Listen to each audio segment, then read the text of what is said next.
Estamos aí começando mais um FTcast diretamente da Baixada Maranhense para as nações da terra. E antes de continuar sobre esse momento que nós teremos aqui, eu gostaria de pedir a você que você já curtisse, comentasse aí alguma coisa, compartilhasse aí com pelo menos 2 amigos. Eu vou dar aqui 2, 3 segundos aí para você fazer isso enquanto eu bebo a minha água. Pronto, já mandou aí para uns 3 amigos? Então fechou. Então eu tô aqui com o meu amigo pastor Luciano Belo, o lindo, o mais belo entre milhares de milhares. Tamo junto, meu pastor. É isso aí, né? O meu nome já aponta pra Jesus, o mais belo entre os milhões, milhares. De belos. Como é que você tá, meu pastor? Você tá bem? Tô muito bem, cara, muito bem. Muito feliz com esse momento da igreja, com tudo que tem acontecido, Amém. né, no nosso meio, com as ministrações dos domingos. Cada domingo é uma ministração incrível, independente de quem ministre, né? A gente Sim. percebe que Deus tem feito algo incrível, convertendo pessoas, os ministérios funcionando bem, e tudo pela graça de Deus. Estamos bem, graças a Deus. Não que sejamos uma igreja perfeita, né? Mas eu acredito que nós decidimos descansar nessa graça de Deus, nesse favor de Deus. E realmente tem sido incrível, meu pastorzão. Perfeito não existe, né? Só quando formos glorificados, quando estivermos no céu diante do Pai, vamos ser perfeitos. Por enquanto somos muito imperfeitos, mas a gente entendeu que aquilo que nos une é maior do que aquilo que nos separa. Verdade. Né? E é o amor de Jesus que nos une. É isso mesmo. E a gente, assim, cara, eu tô encantado com tudo que Deus tá fazendo. Parece que a gente entrou em um lugar em Deus e a gente tá só mergulhando. É essa sensação mesmo.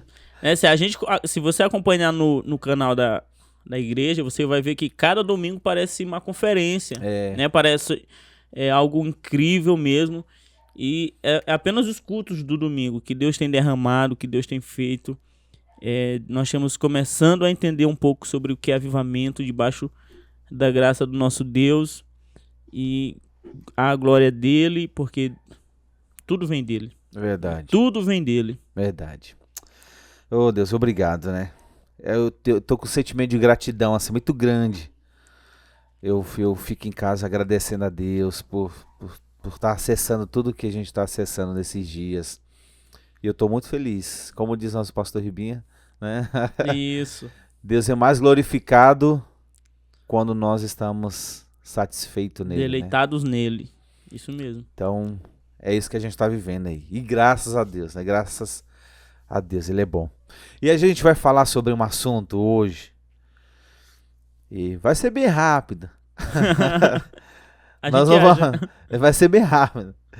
Livre-arbítrio é um assunto assim que todo mundo sabe sobre já ouvi falar, né, dessa palavra livre-arbítrio. Cada um, eu já vi muitas pessoas dando o seu conceito, o seu entendimento sobre isso. Mas eu acho que falta um detalhe que a gente vai conversar aqui e vai ser bacana. Vai ser bacana. Vai ser bênção. E prepare-se, vai chocar, né? Vai quebrar alguns paradigmas, conceitos que a gente aprendeu durante a infância inteira, durante a vida na igreja. A gente pode, né, ter um choque de realidade, saber vamos saber o que a escritura diz sobre livre-arbítrio, né? É isso aí. Sobre o que ela não diz, se aparece nas escrituras ou não, se é um conceito bíblico ou não. Como é que, à luz da escritura, a gente vê a expressão livre-arbítrio, né, pastor Galedes? Sim. A palavra livre-arbítrio, a gente não encontra ela na Bíblia. A gente encontra o conceito de livre-arbítrio. Então, que a gente pode encontrar arbítrio, né? Sim. A palavra arbítrio. Agora, livre-arbítrio, essas duas palavras juntas que formam uma só. E é interessante. A gente não vê, né? Não querendo te cortar, mas nem toda palavra que é bíblica está na Bíblia. Sim. Por exemplo, a palavra gravidade, a força gravitacional, não está na Bíblia, mas é um conceito bíblico. Paulo estava pregando, o rapaz caiu da janela, quebrou o pescoço. Tá. Foi por causa da gravidade que ele caiu, né? Então, gravidade tem na Bíblia, mas não de forma direta, né? Então, a expressão livre-arbítrio também... Uma outra palavra que é bem comum é trindade. Sim, a gente não encontra a palavra trindade na Bíblia, né? Mas existe o conceito da trindade, o Pai, Filho e Espírito Santo, né? Isso mesmo. Então, algumas palavras a gente não encontra, mas não significa que não seja bíblico o conceito. Então, livre-arbítrio é um conceito que nós encontramos nas Escrituras. E traz essa coisa da liberdade de você livremente escolher. Então, o que a gente ouve de livre-arbítrio é aquela coisa. Por exemplo, Deus nos deu o livre-arbítrio de querê-lo ou não. Né? Eu tenho o poder de escolha. Se eu vou querer a Deus ou se eu não vou querer a Deus. Isso é o conceito de livre-arbítrio. De escolher. E a gente faz muitas escolhas, né? No dia a dia. Qual comida eu vou comer, roupa eu vou vestir. Mas isso são coisas naturais da vida. Eu acho que o conceito de livre-arbítrio é mais profundo do que isso. De você querer escolher se vai beber suco ou refrigerante. Isso, deixa eu ver se eu entendi. Então, segundo as Escrituras, livre-arbítrio não tem a ver com escolhas corriqueiras, cotidianas. Não, se eu quero comer, jantar arroz ou não, se eu quero jantar frango ou carne, não tem a ver com essas escolhas cotidianas. Essas escolhas aí são escolhas da vida. Naturais. A gente tem esse tipo de escolha. Eu acredito que é uma coisa um pouco mais profunda do que isso. É a liberdade que eu tenho de querer escolher Deus ou não. No que diz respeito à minha salvação, da minha vida com Deus, ou dessa vida longe de Deus. Então, por exemplo, você vai ouvir pessoas que vão falar assim, não, Deus me deu livre-arbítrio, então eu vou escolher vivê-lo sem Ele. Eu não quero Deus, eu não quero saber de igreja. E aí as pessoas usam, não, mas Deus me deu o livre-arbítrio de escolher. E eu vou contar uma coisa. Não está errado a pessoa falar isso. Eu escolho Deus. Eu escolho Deus ou eu não escolho Deus. Por quê? Porque vai depender muito da natureza que ela carrega. A única pessoa que de fato teve o livre-arbítrio, mesmo, que teve a posição de arbitrar, poder de decidir mesmo se ela queria pecar ou não, foi Adão. Deixando claro que esse livre-arbítrio, que você está conceituando, deixa eu ver se eu entendi, é quando eu escolho espiritualmente Deus ou pecado. Isso. Então continua, entendi. Entendeu? Sim. Então Adão foi a última pessoa. Foi o único ser humano que teve de fato o livre-arbítrio. Porque antes da queda, Adão tinha a capacidade de não pecar. Ele ainda não tinha conhecido o pecado. Então ele tinha a escolha de não pecar. Depois da queda, a humanidade, ela é incapaz de não pecar. Nossa. Então Adão, antes da queda, tinha esse poder de não pecar. E depois da queda, a humanidade agora é incapaz de não pecar.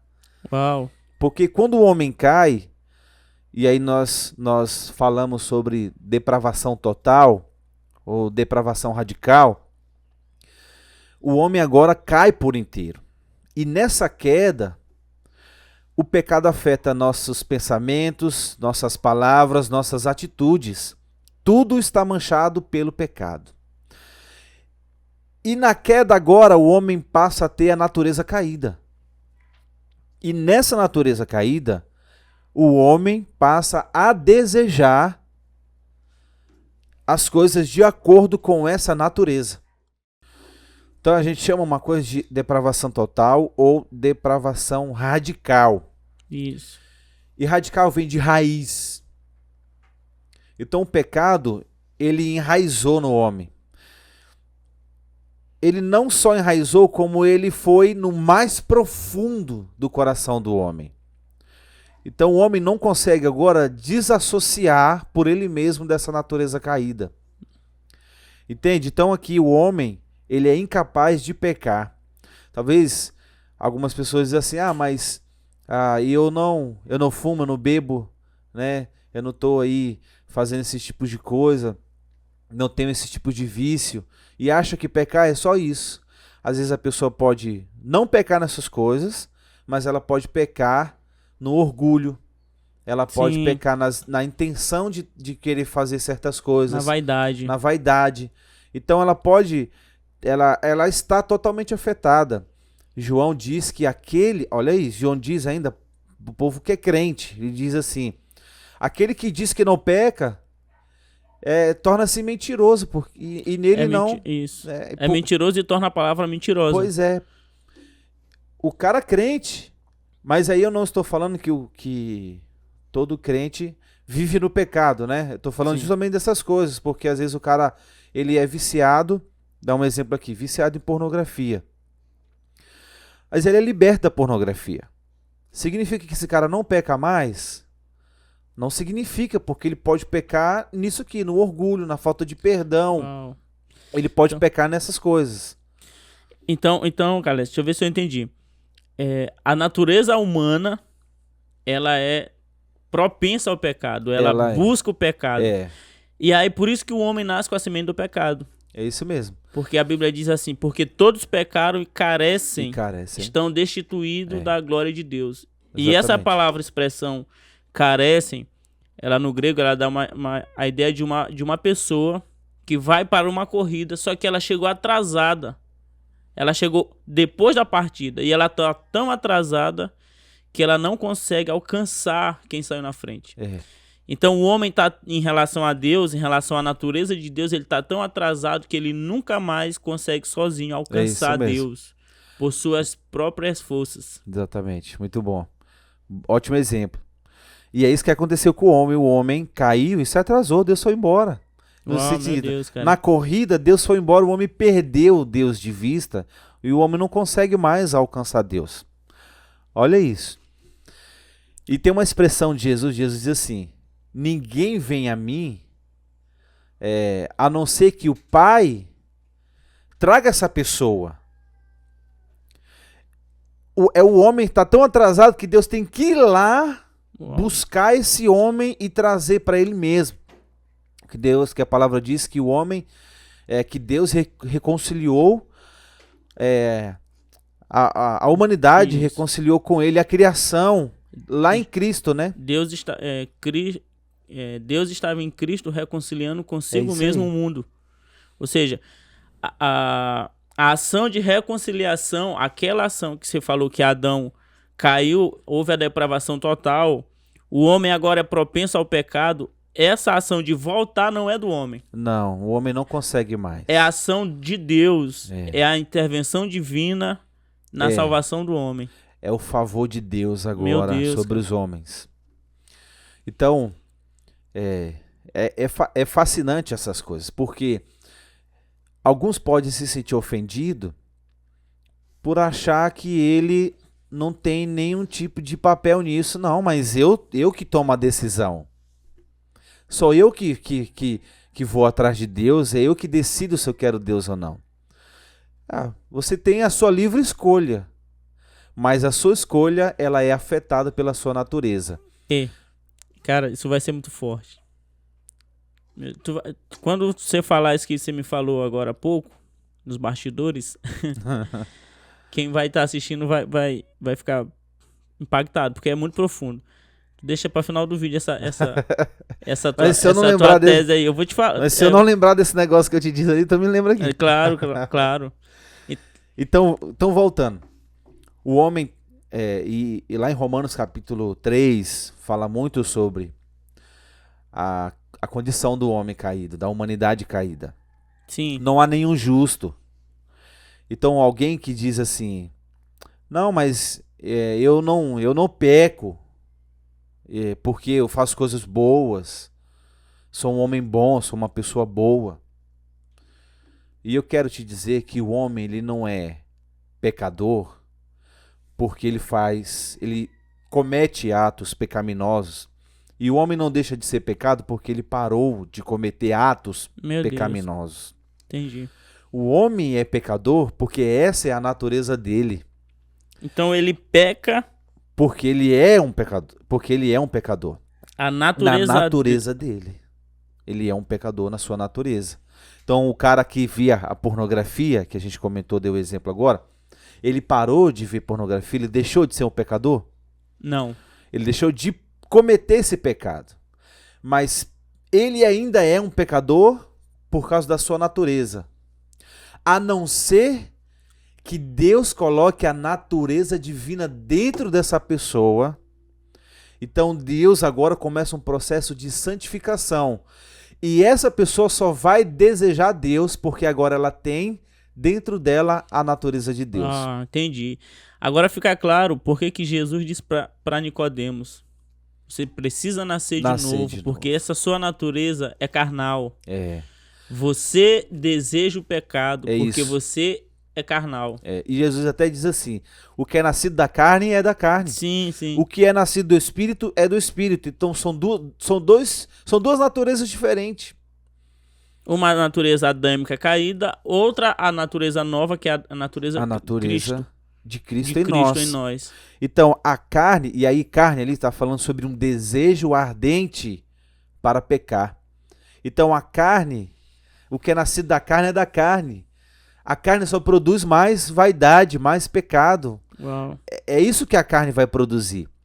E Jesus chega a dizer, nessa mesma conversa com Nicodemos, um pouco mais para frente, ele vai mostrar que a carne, ela, quando a luz veio ao mundo, a carne, né, aí falando sobre o homem caído, ela amou mais as trevas do que a luz. Meu Deus.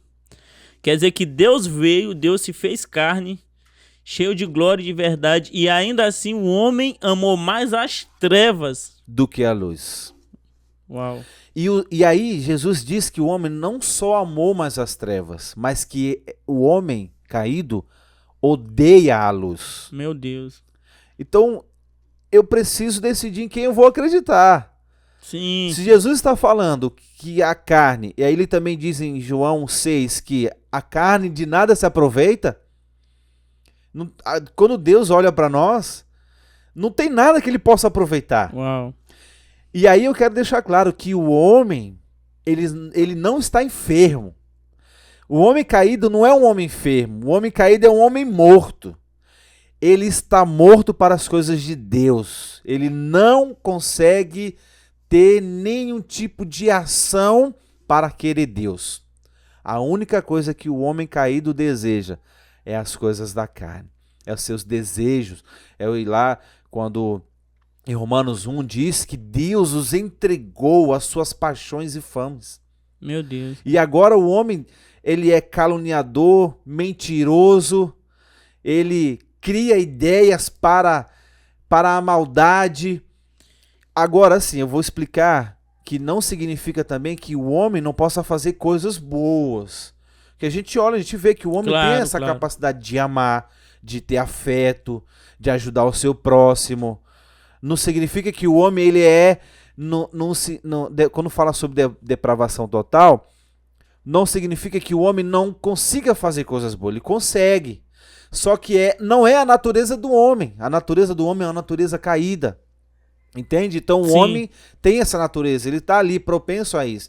Se a gente não tomar cuidado, a gente faz coisas boas com as intenções erradas.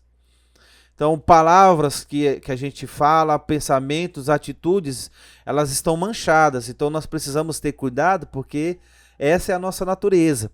Entende? Então o cara carrega isso porque ele está caído. Então Jesus fala sobre que nada se aproveita da carne.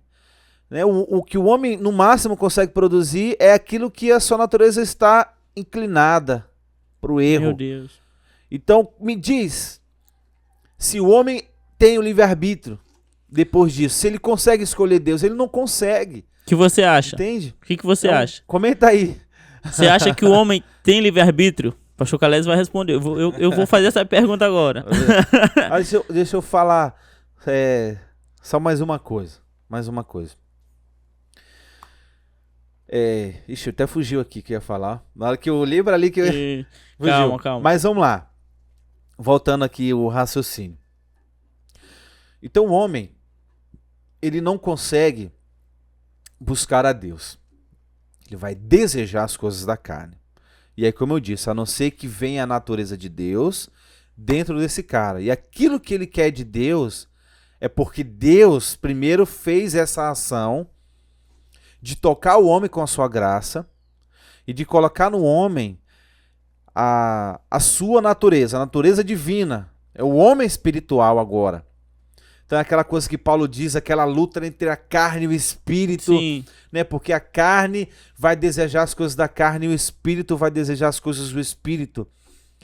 Em Romanos 3 diz que o homem, ele não há nenhum justo, não há nenhum sequer e não há ninguém que entenda. O homem perdeu a capacidade de entender as coisas de Deus. Então, o homem é bom porque existe uma natureza que agora começa a agir através dele. E aí então ele começa a produzir coisas boas, ainda que ele não creia. Então, meu amigo, eu acredito que o homem não tem o livre-arbítrio. Meu Deus, cara.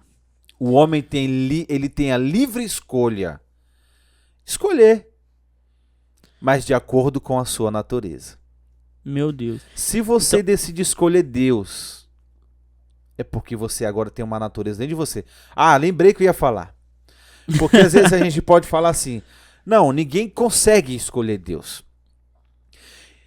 E alguém pode perguntar, mas esse monte de gente que vem na igreja dizendo que quer Deus, né, que vem aqui na igreja, diz que... Conversa ajoelhado, né, chorando, tal, quero chorando. Deus. Olha isso.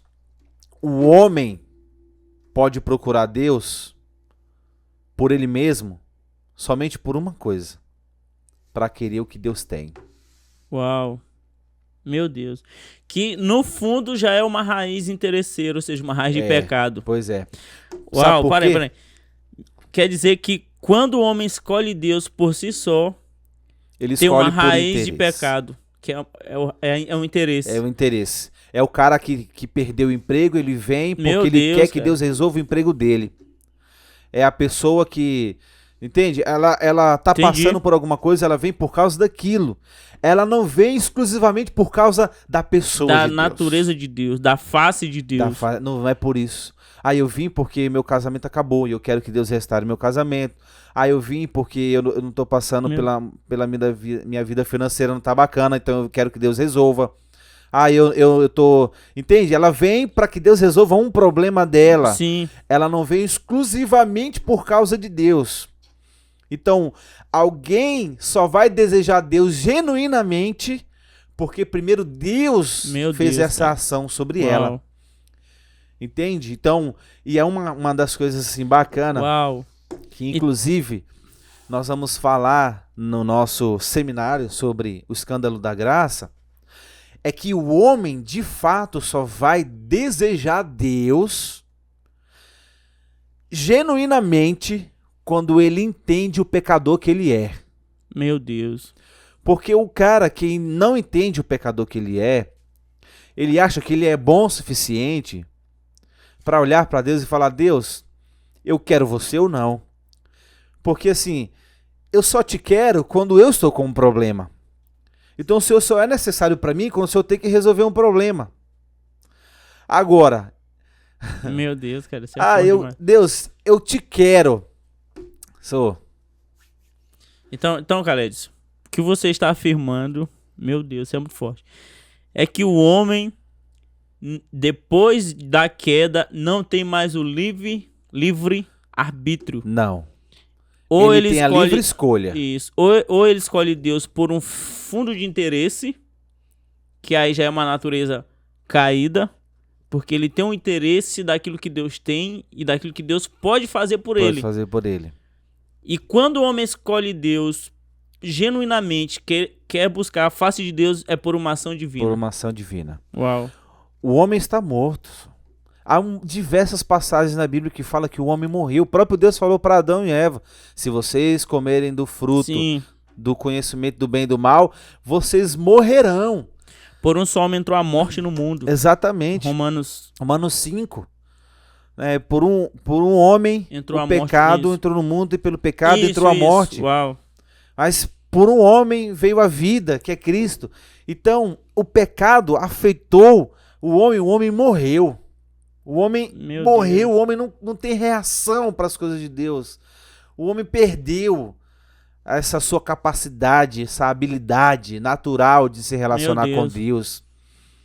Então, e é até bacana porque você vê que lá no jardim é Deus indo até Adão. Sim. É uma ação de Deus. Foi Deus que deu o seu filho. Em todas, a gente tem uma, quando em Gênesis 22, que Abraão, e aí isso é o enredo, né, do evangelho, da graça de Deus, do sacrifício, da substituição.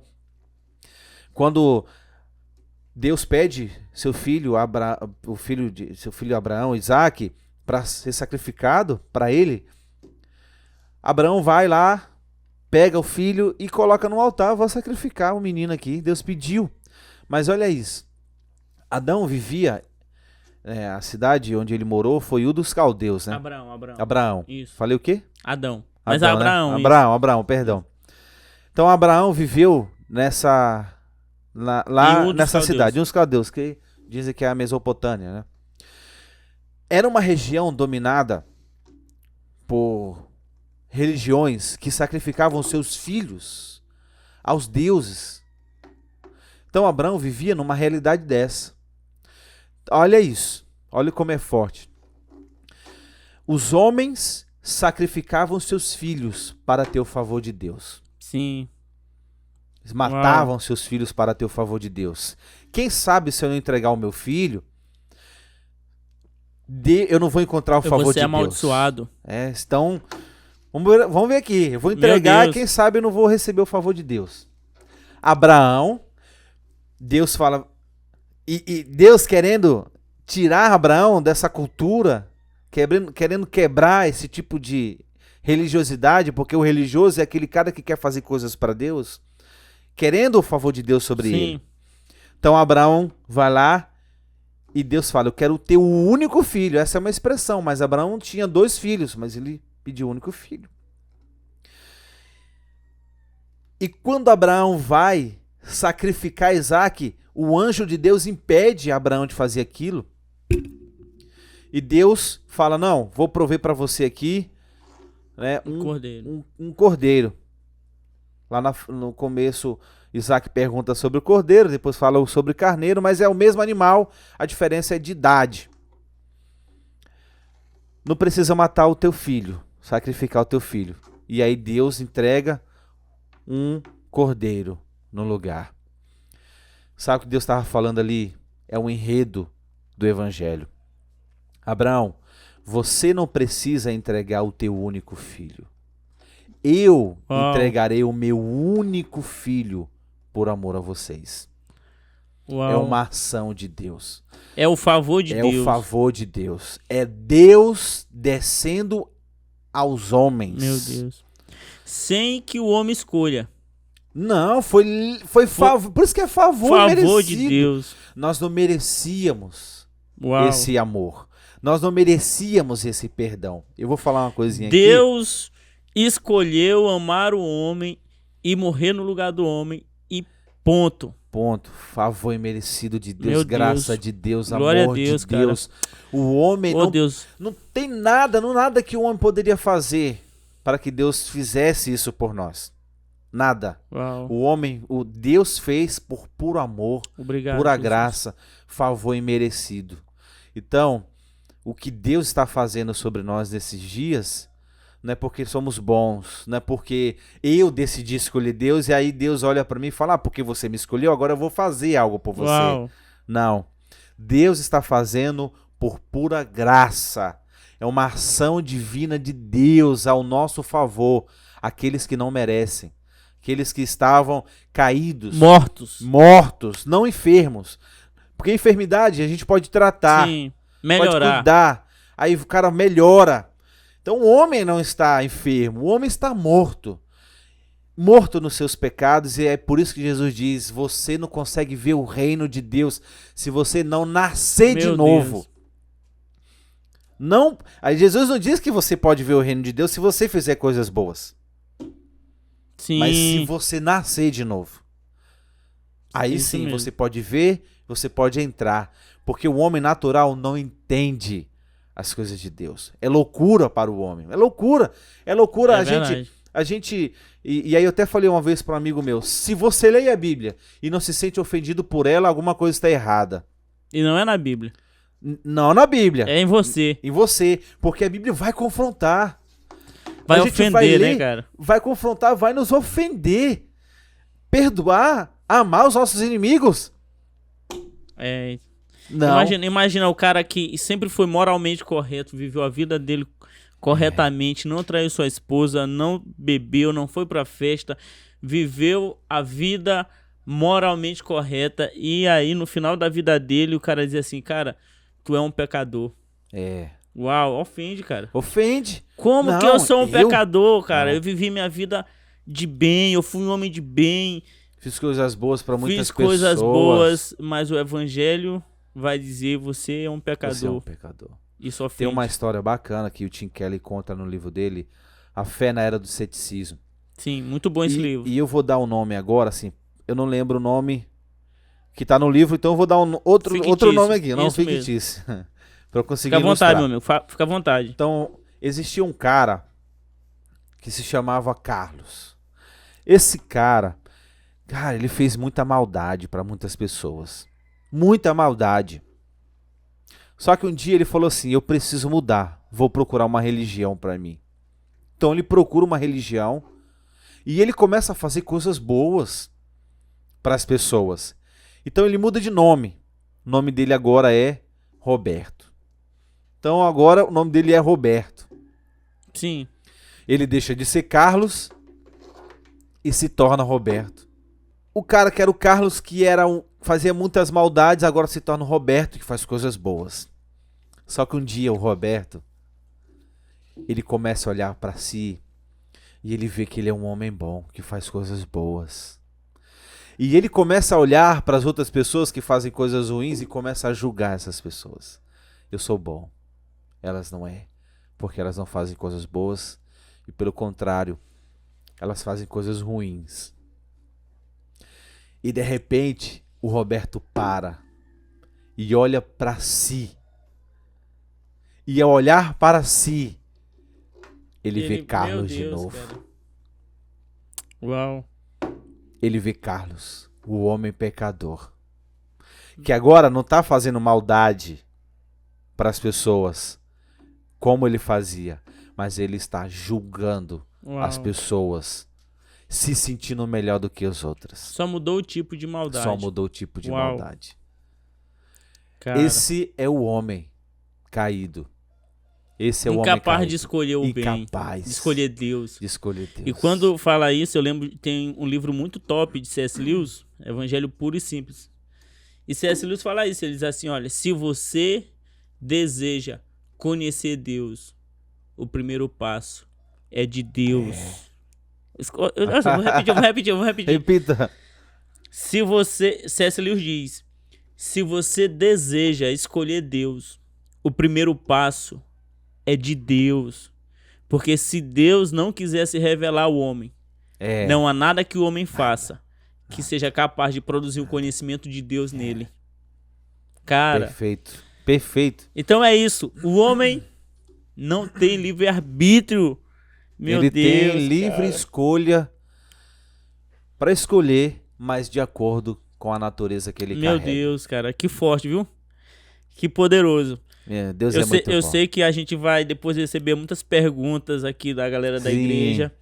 Mas se você tem dúvida, vem conversar com a gente, né? Se a gente não souber, a gente explica, a gente pesquisa e a gente cresce junto. Você estuda, depois a gente responde. Porque a igreja local é isso, é você crescer junto, né? Exatamente. E aí você crescer junto é nós estudarmos a Bíblia, a palavra revelada de Deus junto, pela ação de Deus também, que a gente ora e lê a Bíblia pela ação do Pai, não tem jeito. E meu pastor, muito bom. Cara, que massa. Que fantástico. viagem, hein? Que viagem.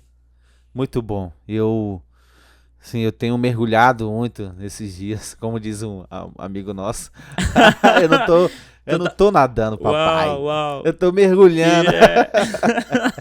Não, assim, a sensação que eu tenho é que Deus decidiu revelar o coração dele e eu tô entrando no coração de Deus, vendo coisas que eu nunca vi. Eu lembro que em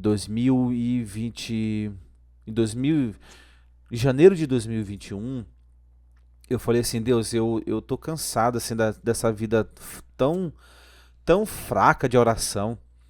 Eu tô orando as mesmas coisas, parece que eu tô orando isso há 10 anos, desde quando eu me converti, que eu tô orando as mesmas coisas. Me dá uma direção. O que eu preciso? Que tá acontecendo? E um amigo, ele falou algo comigo que revolucionou minha vida de oração. Ele disse, cara, eu passei pela mesma coisa. E o problema é que quando nós vamos para o nosso momento de oração, nós falamos mais sobre nós para Deus do que nós conhecermos a Deus. Então a gente chega diante de Deus e a gente fica orando, falando um montão de problema, um monte de coisa, um monte de tensões, e nós nos esquecemos que o nosso ambiente da oração é um lugar de contemplação, de contemplar a beleza de Deus, contemplar quem Deus é. E aí eu falei assim, então eu vou fazer isso, vou começar a orar. E eu comecei a praticar o silêncio. Eu chegava diante de Deus muito tensionado, e eu percebi que eu orava as minhas tensões. Então eu falava, Deus, eu estou passando problema, estou acontecendo isso, aquilo, e não é errado você falar para Deus que você está passando, vai ter um momento para você fazer isso, mas não é todas as vezes também, né? Sim. E eu lembro que eu ficava em silêncio. Às vezes eu chegava tão tensionado que eu dormia. Ixi, aconteceu muito comigo. E eu percebia que o fato de eu dormir ali era Deus trazendo essa calma, tirando essa agitação toda que tinha dentro de mim. E o tempo foi passando, passou um ano. Eu fazia a mesma oração, Deus, eu quero te ver. Eu quero te ver.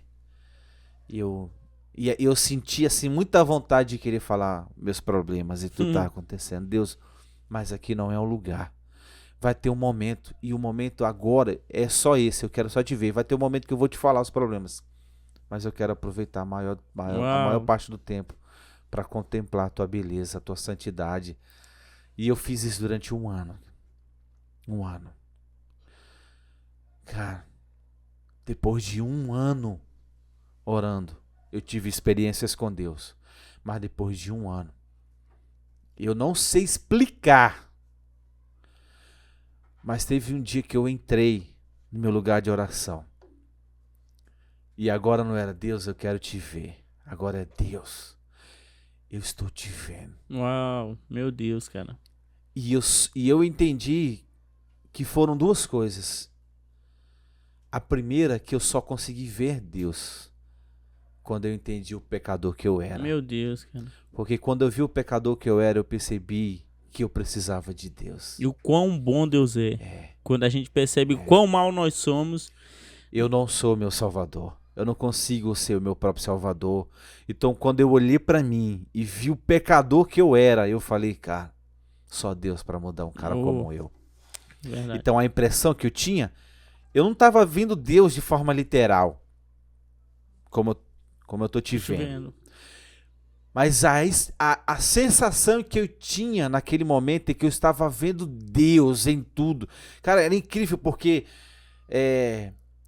a sensação do ambiente tava tão carregado da presença de Deus que eu tava sentindo Deus em tudo ali. Até o vento do ventilador que tava batendo em mim ali. Falei, cara, meu Deus, eu tô vendo Deus. E eu chorava, cara, eu chorava. Uau. E Deus, eu tô te vendo. É como se Deus tivesse arrancado assim um véu dos meus escamas. As escamas caíram e eu vi Deus. Mas eu sei que não foi porque eu causei isso.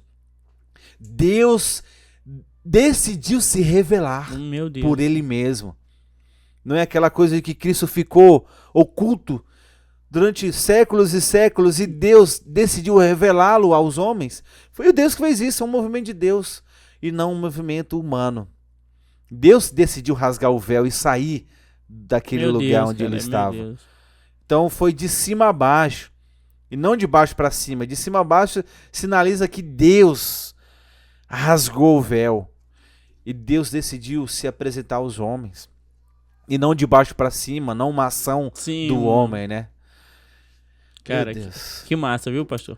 Mas, meu amigo, muito obrigado aí, cara, pelo bate-papo. E nós estamos juntos, hein? Demais, cara. Vamos fazer outros juntos, né? Bora. Vamos fazer um pra gente falar só de oração. Vida de oração. E foi muito legal, pastor. Muito massa. De verdade, algumas coisas aqui dentro de mim, da minha cacholazinha, começaram a conflitar, né? Porque a palavra de Deus, ela precisa conflitar você. Se você, como você falou, se você lê a palavra de Deus e não se sente em conflito, não se sente em crise, porque a verdade é essa, a palavra de Deus, ela precisa gerar uma crise dentro de você para que você precise entender, eu sou um pecador e eu preciso desse Deus. E aí, quando eu reconheço como pecador eu sou, eu começo a entender um pouco da bondade de Deus. Porque a verdade é que a gente nunca vai conseguir explicar a bondade de Deus, nunca vai conseguir explicar esse favor, essa graça imerecida, porque ele é Deus, né, cara? Se a gente conseguir explicar Deus, ele não é Deus. Deixa de ser Deus. Eu consigo explicar um celular, consigo explicar a chuva, a água e tal, mas Deus, ele é inexplicável. A gente não consegue entender. Inesgotável. E, inclusive, para encerrar, os anjos dizem a todo instante, santo, santo, santo. E por toda a eternidade eles estão dizendo santo. Sabe o que acontece? Eu ouvi isso e eu fiquei muito impactado. Cada momento que o anjo diz santo, é Deus revelando uma porção da sua glória. Perfeito. E eles estão a eternidade inteira dizendo santo, santo, e é Deus revelando a sua glória. E vai se revelar a eternidade inteira e nós não vamos conseguir compreendê-lo totalmente. Sim, só para eu agora encerrar mesmo, antes de terminar. Agora sim, né? Uma das coisas que a gente vai falar no seminário sobre o escândalo da graça. Existem bilhões de galáxias, né?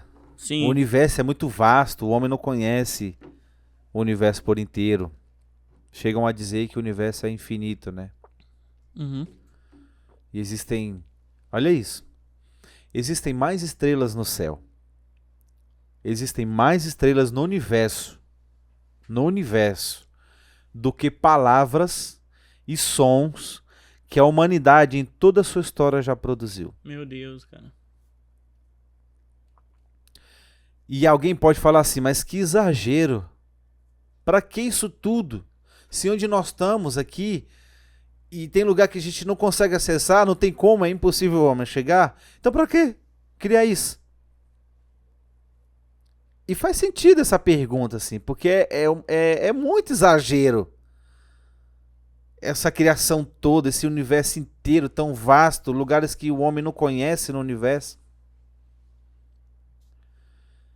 E a minha resposta para isso é que não é sobre nós. Uau! É isso mesmo. Não é sobre nós, é sobre Ele. Os céus, Salmos 91, os céus declaram a glória de Deus. É tudo sobre Ele e nada sobre nós. É isso aí, meu.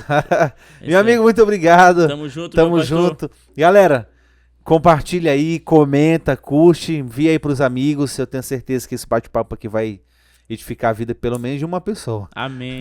Milhões. Em nome de Jesus. Falou, galera. Um abraço. Fica com Deus. Até mais. Tchau, pessoal. Falou. Tamo junto.